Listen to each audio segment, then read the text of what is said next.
distant as the Milky Way. My Sylvia Moy, handsome little one that I adore. You're the only one my heart beats for.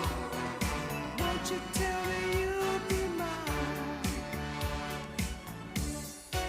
In a cafe, or sometimes on a crowded street, I've been near you, but you never. It's a classic song. noticed You me. may not have heard that version, though. That we'll find out the backstory, and it is quite a delicious backstory at that. That is the voice of Sylvia Moy. More to come. Keep it locked right here. I want to talk about black women in media and pop culture and how we sometimes get erased. I've been erased a few times myself. Welcoming in a senior lecturer for the University of Illinois, Chicago undergraduate studies. She teaches English and professional writing. She is also a journalist, an author, and a pioneer, a woman who will not be erased herself. Dr. Margena Christian, welcome. Thank you so much for having me. Yeah, thank you for joining us this morning. Man, you have done a lot of amazing things in your career so far, got a lot more to go. But tell us about the voice we were hearing on that song. The voice you just heard was the voice of Sylvia Moy. And Sylvia Moy was the pen, the lyricist behind Stevie Wonder's classic tune, My Cherie Amour. And She was also... Go ahead. Yeah, go please. ahead. No, go ahead, please.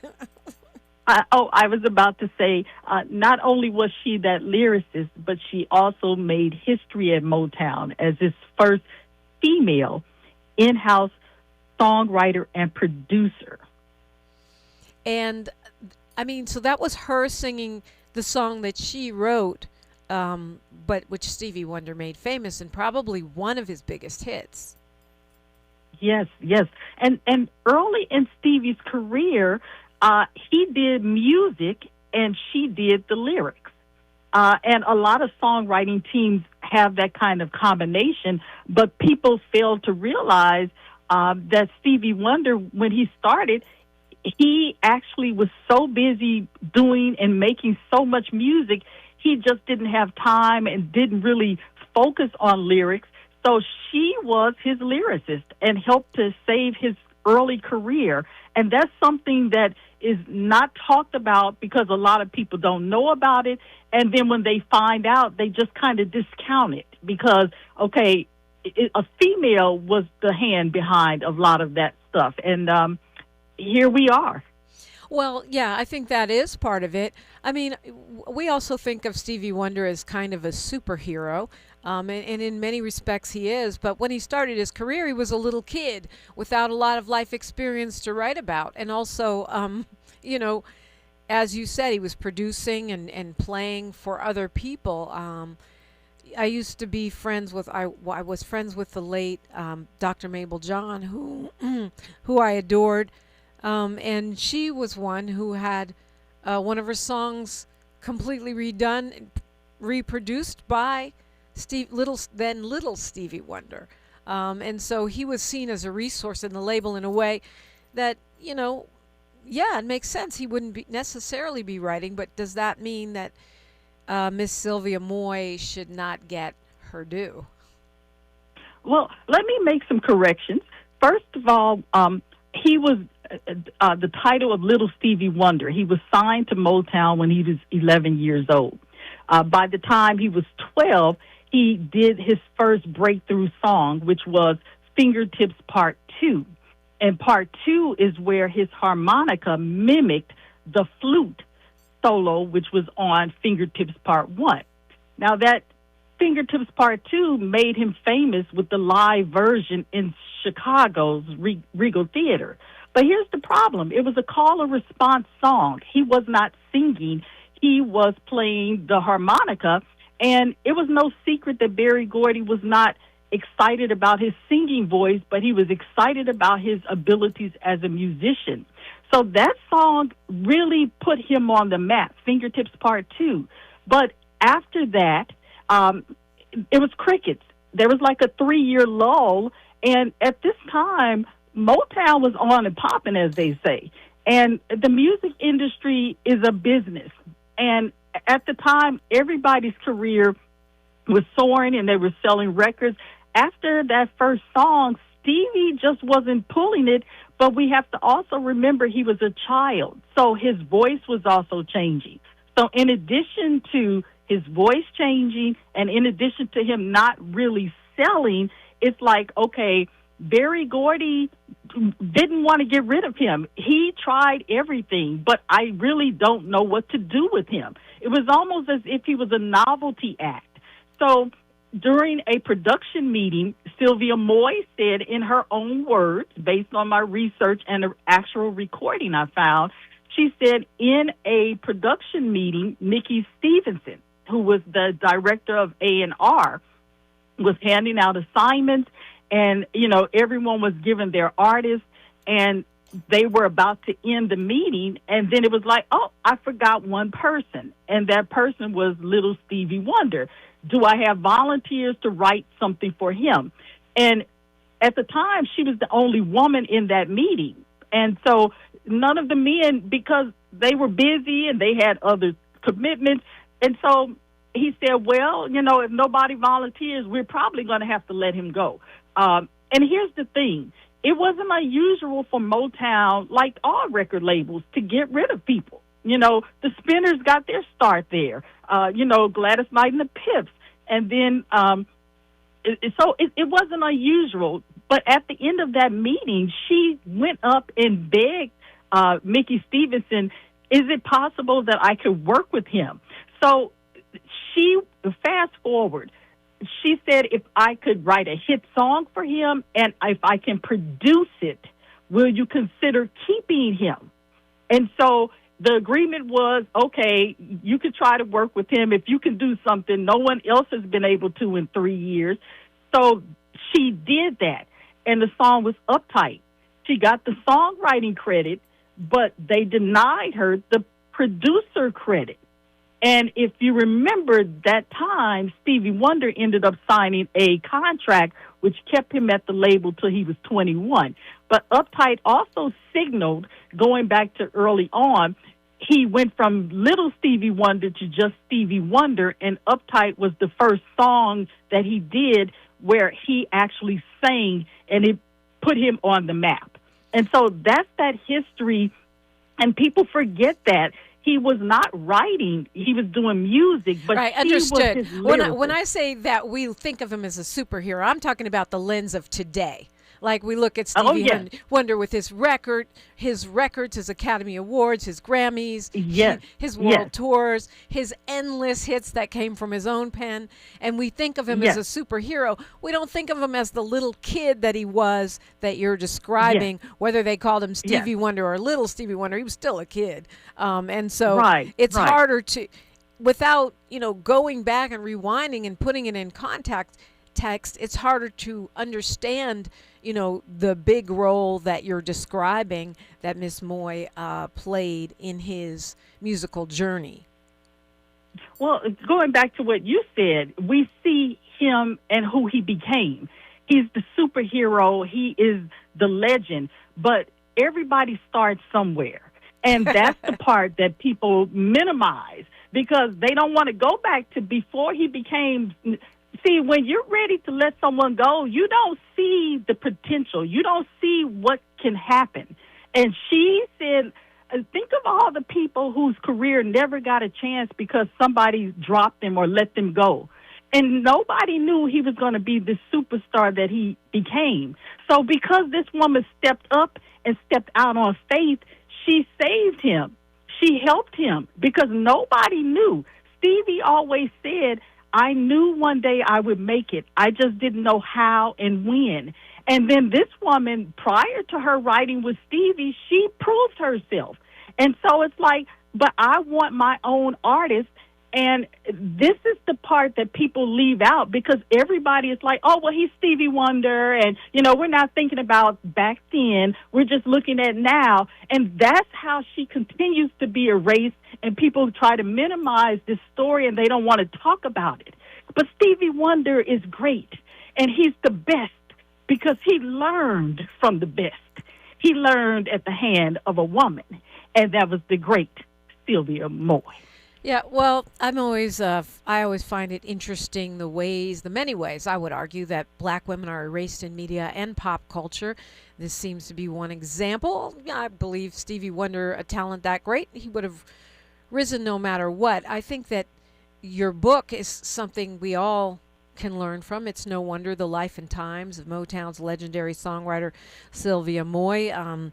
And you certainly have a track record writing for Ebony Jet, Ebony Man, Ebony South Africa, Ebony Fashion Fair, Ebony.com, writing on so many of these pioneers. I'm sure you can share with us, many stories of people who deserve more credit, more accolades, more light than they have. And I'm so glad that you are here to shine that light on them. We will continue our conversation with Dr. Christian when we come forward on KBLA Talk 1580.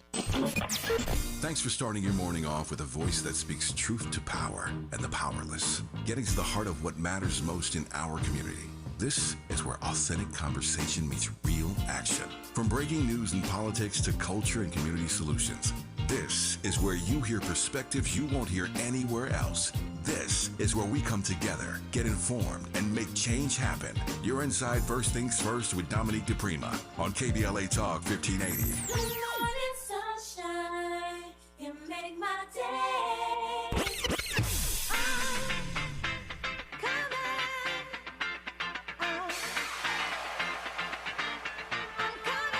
She's sharp. She's fearless. I don't know what they told you, but if they told you that cutting me off is how I'm going to get clicks, stop it now. She's that girl, and she's bringing all of that to your radio this summer. Amanda Seales is here. I am Amanda Seales. Comedian, artist, actress, activist, truth teller. The woman who never bites her tongue is coming to KBLA Talk 1580.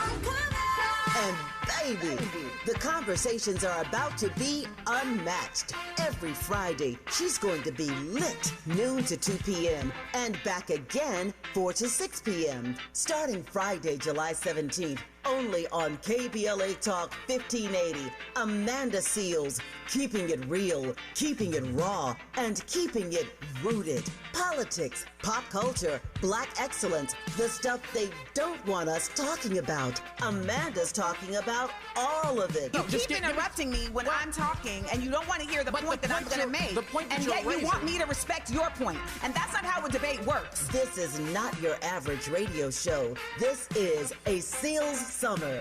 Fridays, noon to 2, 4 to 6. Starting Friday, July 17th. Only on KBLA Talk 1580. Don't just listen. Tune in. If you have unfiled taxes or are in debt to the IRS, this is important news. Did you know the IRS has programs specifically designed to help people struggling with tax debt? Powerful tax assistance programs that can save you thousands if you qualify. No one knows these programs better than the experts at Optima Tax Relief, America's most trusted tax resolution firm. A-rated by the Better Business Bureau, their award-winning tax attorneys and licensed professionals have resolved over $3 billion of tax debt for their clients. One call to Optima can start the process, helping to put an end to your worries about wage garnishment, asset seizure, and other aggressive IRS actions. Find the best options to solve your tax problems. Call the experts at Optima Tax Relief today for a free consultation. Call 800-919-9077. 800-919-9077. 800-919-9077. Optima Tax Relief.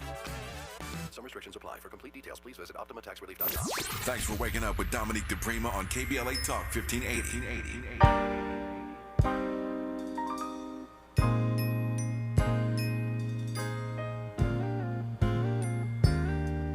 With the child's heart, go face the worries of the day.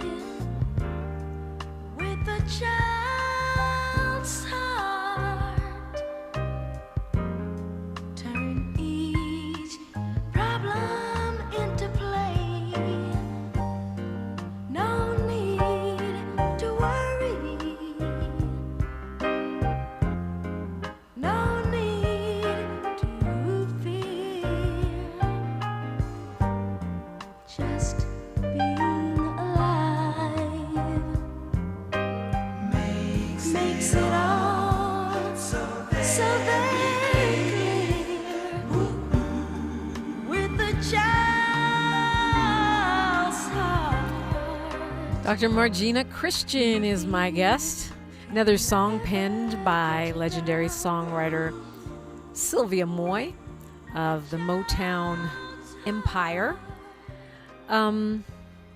And your book is all about her. The book is It's No Wonder, The Life and Times of Motown's legendary songwriter Sylvia Moy. We'll dive a little bit deeper into her life as we come forward. Do you see this, Dr. Christian, as a trend or just something that happens here or here and there when we're talking about the way that women can be erased in pop culture particularly, but also in media, yourself being a media pioneer? Well, you know, this isn't a one and done, and it isn't something that's new. Unfortunately, the erasure of black women isn't just an oversight. In most instances, it's deliberate, and it's something that has historically the contributions of women have been excluded and or minimized. And these oppressive behaviors reinforce stereotypes that females just aren't capable. And it continues to happen, but it's especially prevalent in the music industry. I often follow a study, USC Annenberg. They have their inclusion initiative in the recording studio, came out in March of this year, and it deals with gender, race, ethnicity of artists, songwriters, and producers, and it was from like 2012 to 2025. And what it found was that female producers represent only 4% of recordings. Wow. And female songwriters only represent 14%. And this is just last year. So if female producers only represent 4%, and this is 2025, how many women during the 60s and how many women of color? Do you see? That's what stands out so much about what this woman did. And so back to your point, this isn't something that is you know, something that's just happening. It continues to happen. We heard people, you know, it's a gender thing. And as it relates to songwriting, as it relates to producing, especially because producers are almost viewed as the quarterback in the studio. And that's almost considered a space that women aren't supposed to have. Last year, we heard Alicia Keys. She was honored at the Grammy Awards, and she talked about the lack of female producers. And then this year, when Lady Gaga was honored, she talked about the lack of female producers. And ladies, hang in there. So I look at what this woman did during that time at Motown, when Motown was at the top. And it was no secret that they had a very competitive environment. And the fact that this woman was competing alongside the greats like the whole Doja Hollands and the Smokey Robinsons and the Norman Whitfields, and she was holding her own, you know, and she was one of the greats, but we never hear her name mentioned. And she was doing this simultaneously, consistently, and consecutively alongside the men during this competitive environment, hit after hit after hit. And it's like Stevie and Sylvia, the two of them together, you know, a woman, you know, and then this child who, you know, have had this disability, but did these wonderful things, and the two of them together was just like a force. You know, it was just amazing. Yeah, I mean, I've noticed in your work, and, you know, you've been writing for years. You're the only editor in the history of Johnson Publishing to have written for all of the various publications that I just named, that you, you know, you talk about how our control or lack thereof of the narrative is everything. Yes. How do we need to change the narrative in order to elevate these women, particularly in the music industry? Okay. So the main way that we elevate these narratives is someone said the lack of women songwriters will not only prevent women from working in the industry, but this also shows that this culturally pervasive ideas and beliefs are put together by men. So to change that, we need to have more women writers and more women producers, because as long as we don't have this, that means that female creativity and perspectives are going to continue to be excluded. It's kind of defies logic, Dr. Christian, because, I mean, if you look at the women that are writers that do break through, women hyper-identify with them, right? The Indiaries, the Beyoncés, I don't know, so many of them. I think I have a skewed view because I tend to listen to a lot of women artists. But we hyper-identify because they know us. They're telling the story from our perspective. So why does the industry, you would think they would seize on that. We are big consumers. Yes. Well, here's the thing. Being the artist and performing the song is different than being the person who's crafting the narrative. Because in terms of research, because in the terms of research, this really blew me away. The study shows that the top female who had the most songwriting credits, can you guess who that person was? No, I cannot. And make sure you're still seated. Nicki Minaj. Okay? Yeah, no, and then after that was I'm Taylor not still Swift. seated. Right. I've fallen off my chair, Dr. Christian. So Nicki Minaj, Cardi B, Rihanna, Megan Thee Stallion. Now do you see?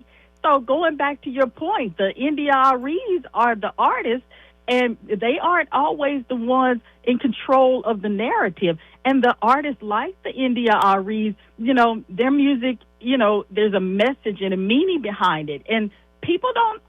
The industry is about a hype. Like you said, it's like those are the ones that people gravitate towards, the names that I mentioned. And those are the ones that have the most songwriting credits. And you look at the influence, and people wonder, why is this?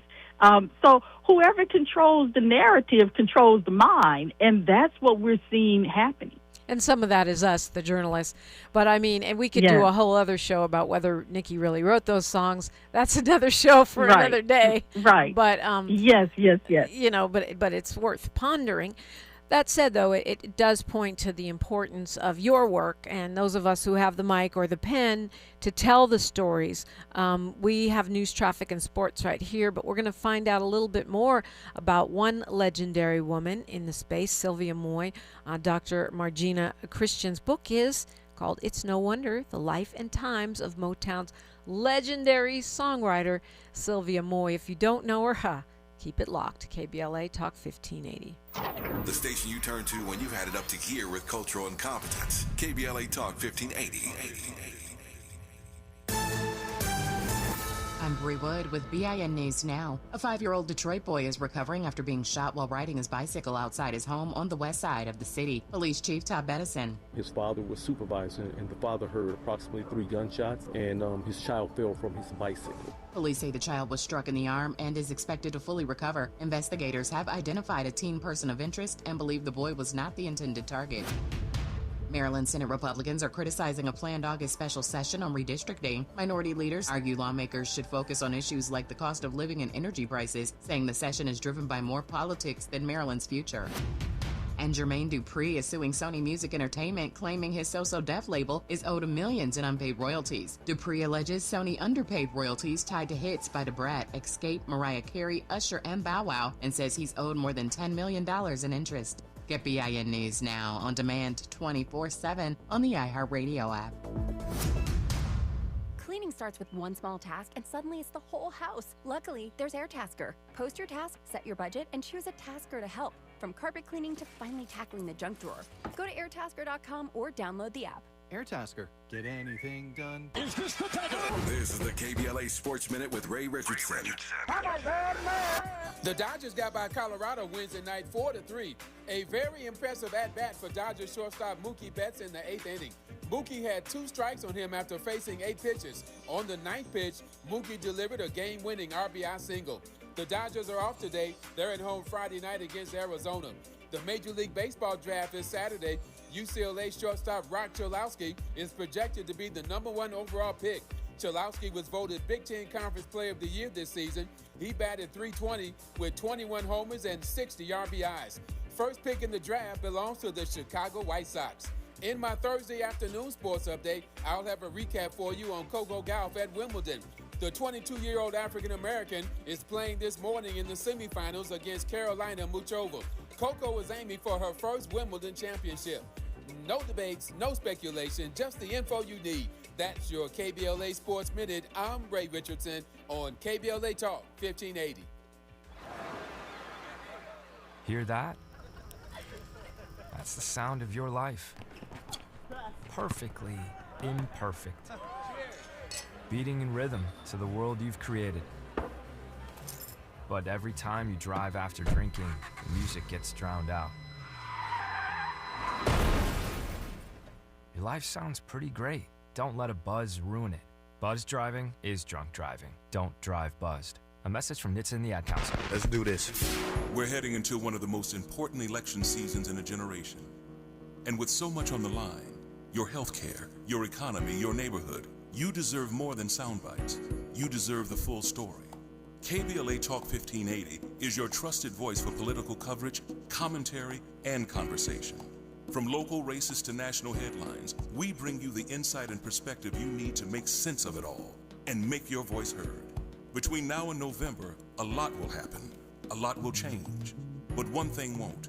KBLA Talk 1580 will be right here, keeping you informed, keeping you engaged, and keeping it real. KBLA Talk 1580, the place for politics. This November, you'll decide who leads California. So shouldn't you hear directly from the people asking for your vote?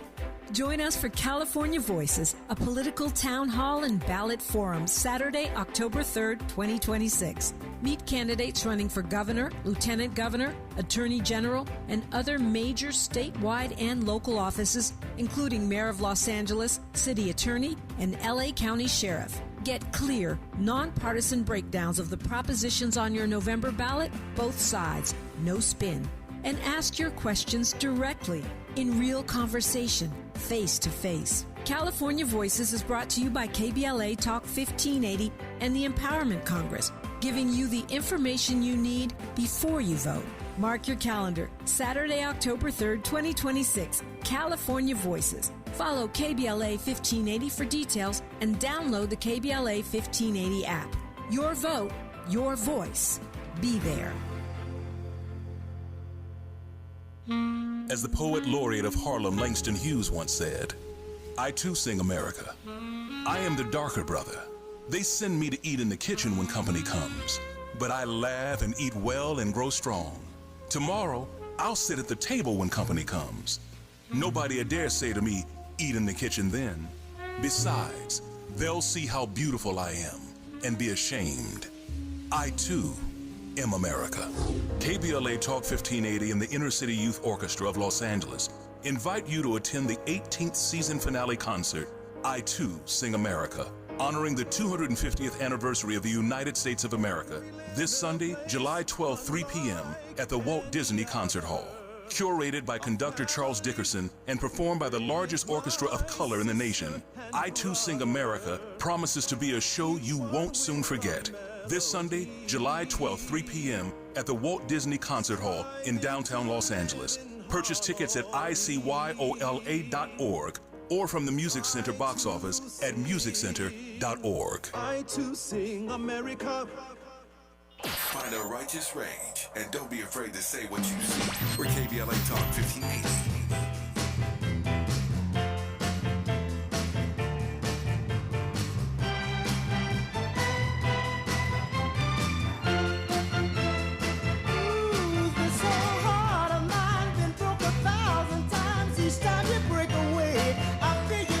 Stay. Lonely nights that come, memories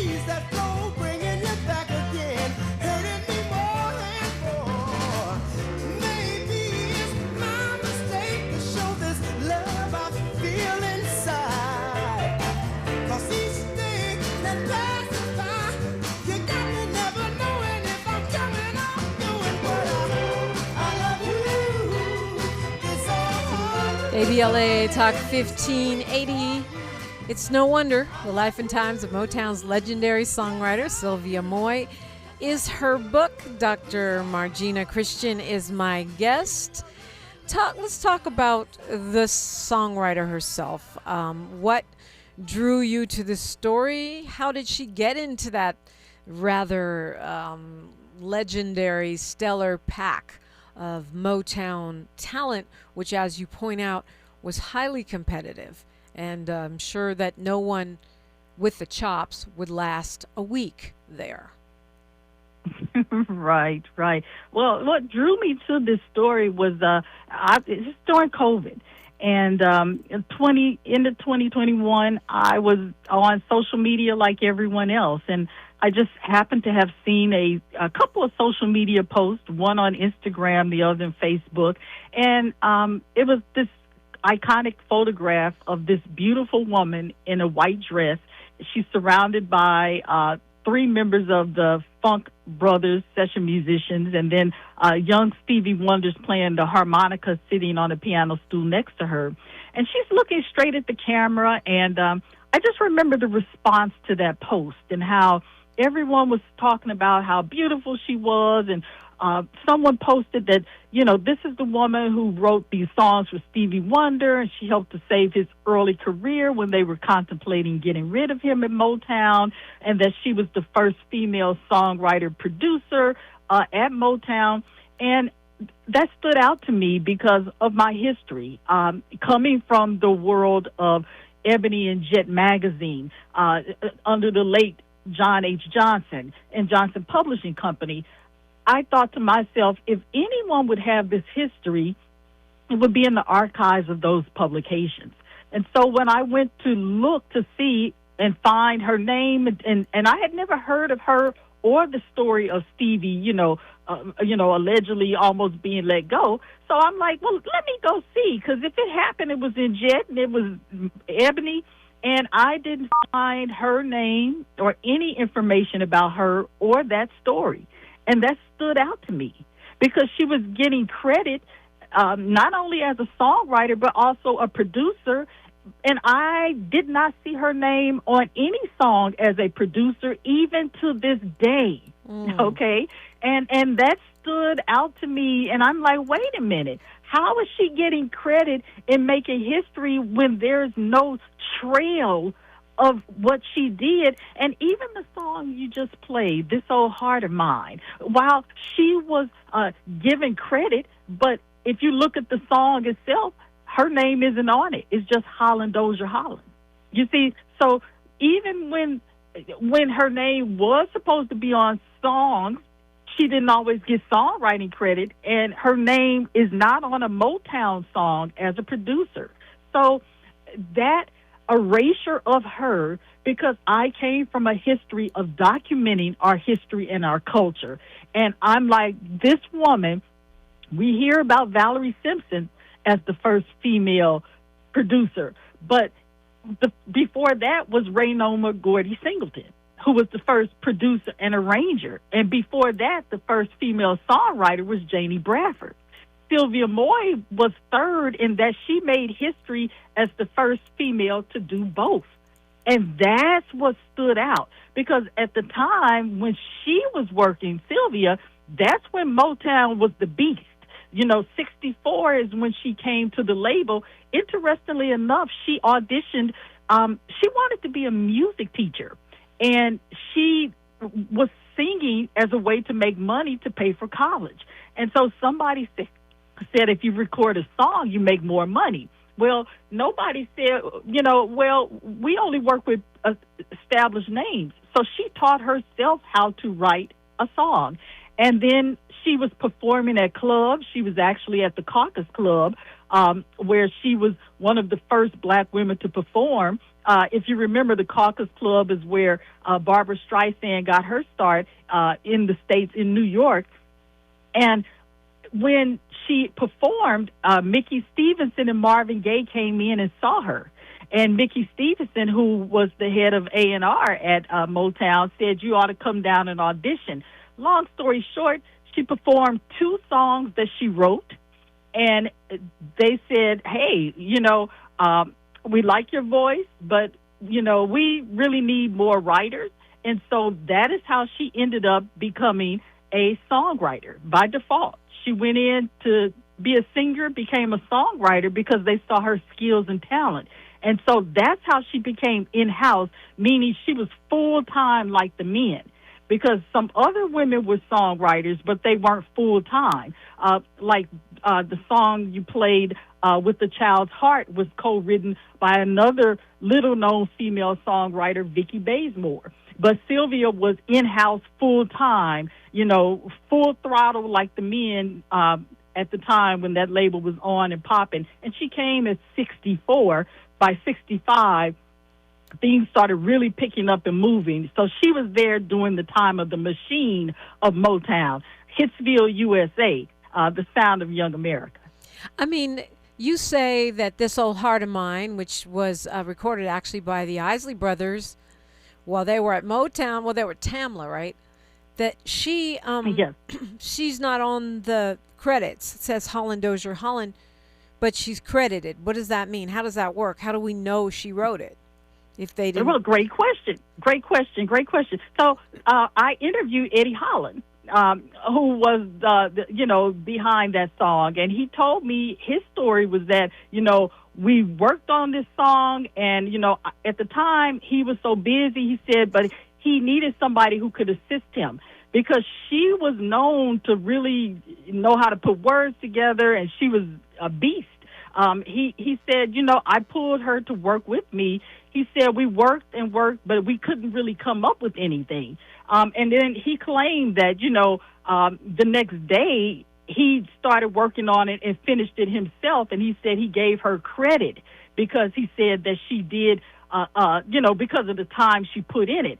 But he said he gave her credit, which meant when you get the credit, your name is on the label. This is when we had records, and you could see that trail.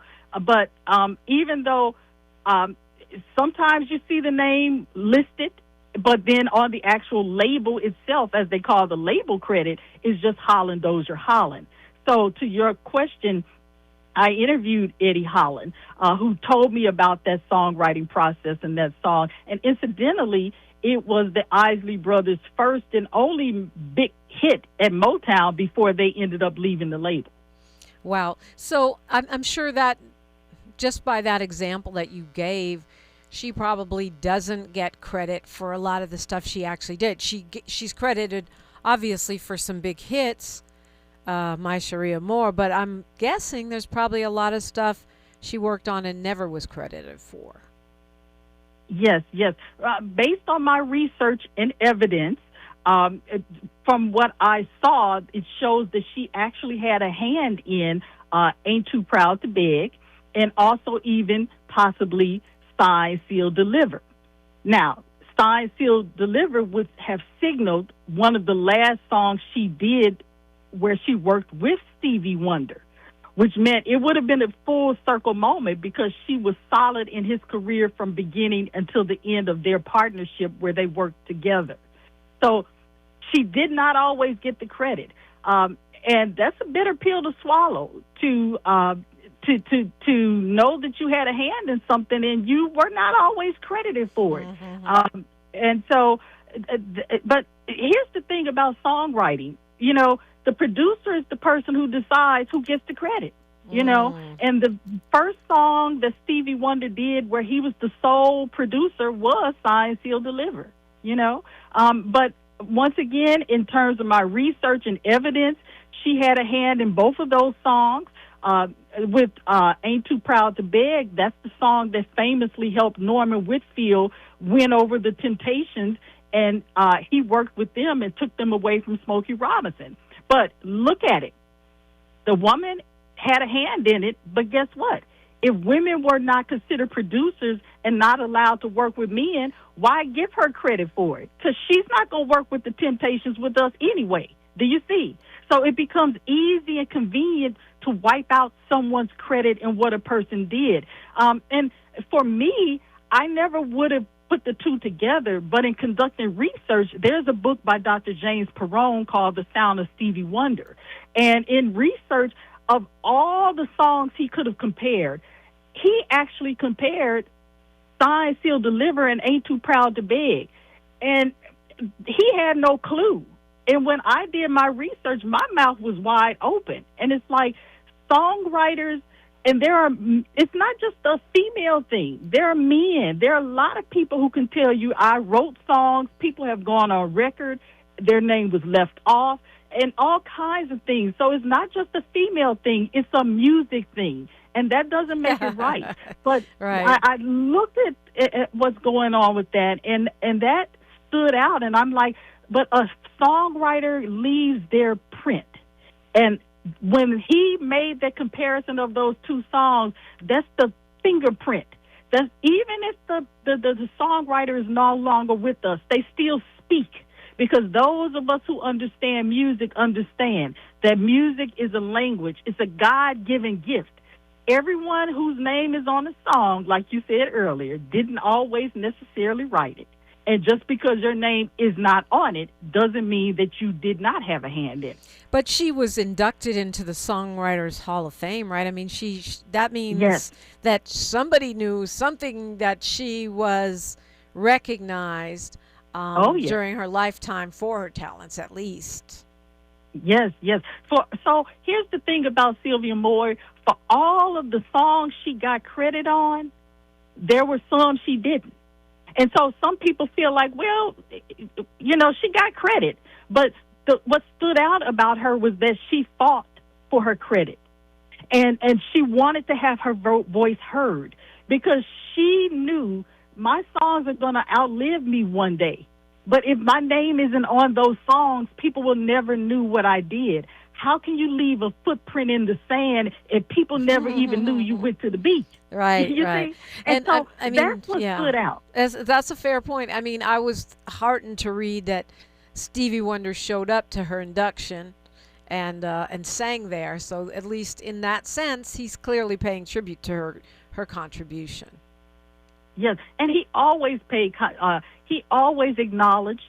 And even when I had people who were saying, oh, no, they weren't going to let him go, they weren't going to do this, and they weren't going to do that, at her funeral, he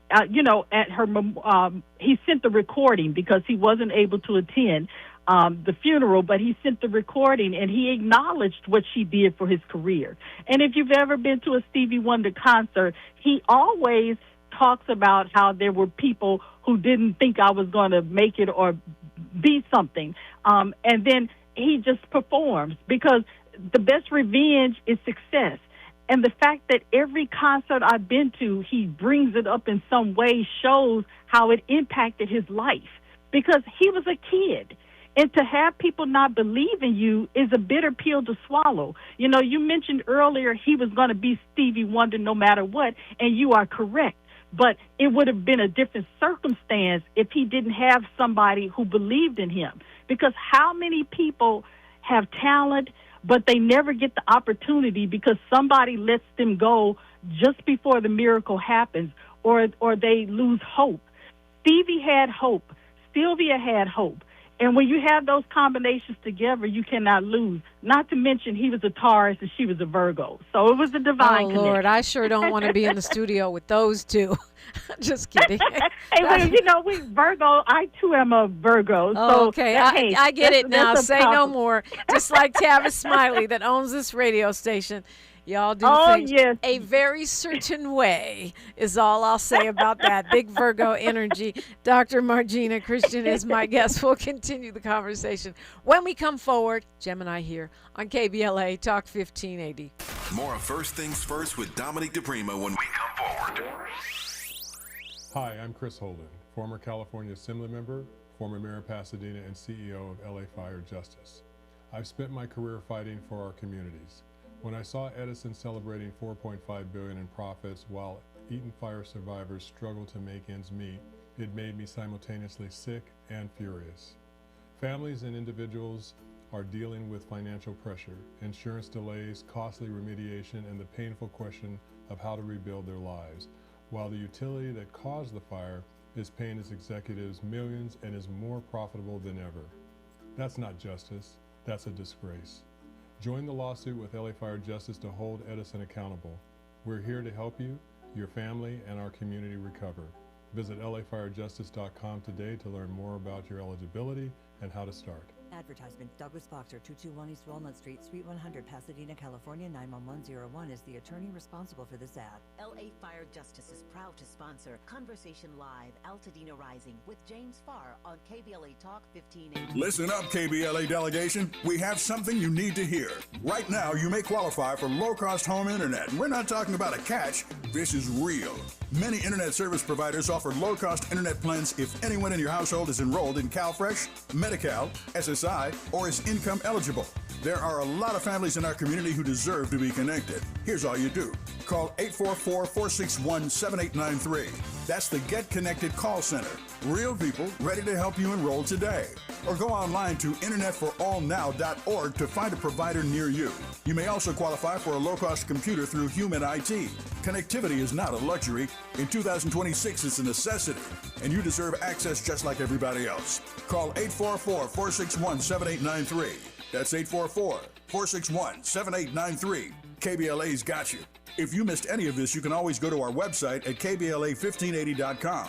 Brought to you by KBLA Talk 1580 in partnership with the California Emerging Technology Fund, CETF. The conversation continues right now with Dominique DePrima on First Things First. It does. Sorry to hear Coco Gauff got edged out of Wimbledon. I was rooting for you, Coco. Karolina Mukova will go on to the finals there.